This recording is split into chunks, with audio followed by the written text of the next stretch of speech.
नमो देव्यै महादेव्यै शिवायै सततं नमः।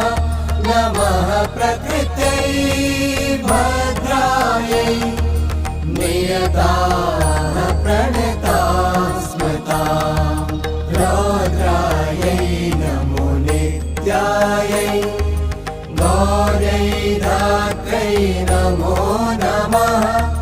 ज्योत्स्नायै चेन्दुरूपिण्यै सुखायै सततं नमः। कल्याणै प्रणतां वृद्ध्यै सिद्ध्यै कुर्मो